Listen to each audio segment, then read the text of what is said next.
Mapagpalang araw po sa atin lahat. Dominic Roque may kabit daw na lalaki ayon kay Zian Gasa. Zian Gasa nagsalita na rin, di na nga nakatiis ang pambansang marites ng Pilipinas na si Zian Gasa. Ay may pahayag ito sa hiwalayang Bea at Dominic.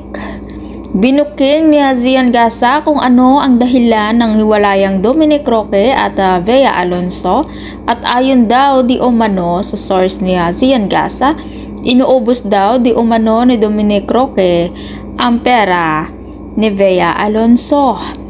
Inuubos ang pera ni babae, pahayag ni Zian Gasa. Pag true love daw gagastusan mo talaga, pero grabe na daw lahat na lang sa babae. Yun ang sabi ng mga artista na malapit kina Bea at Dominic. At pati ang nanay ni babae napapaikot daw ni lalaki, patuloy na pahayag ni Zian Gasa. At walang third party ang relasyong ito, pero kung sakali na meron maging third party, di daw babae ang dahilan daw ay lalaki din ang maging third party daw Pahayag ni Zian Gasa na minarites lang sa akin.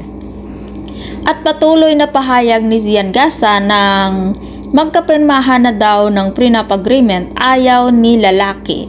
Nataliwas naman sa sinabi ni Boy Abunda na walang issue si Dominic Roque sa prenup agreement at nag-volunteer pa daw na magperma.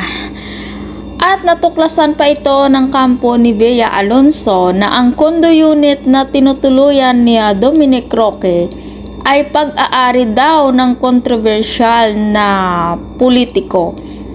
At take note, politiko daw term, ibig sabihin ay lalaki ito.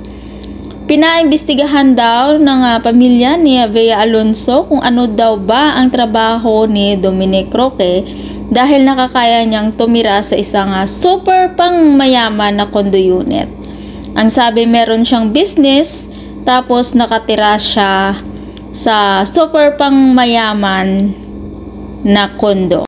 At sana magkalakas loob na rin si Dominic Roque na linawin ang issue na ito. At kung ikaw hindi pa nakasubscribe ng aking channel, subscribe mo ng aking channel, Ives K. Velasco. Maraming salamat at mapagpalang araw po sa ating lahat.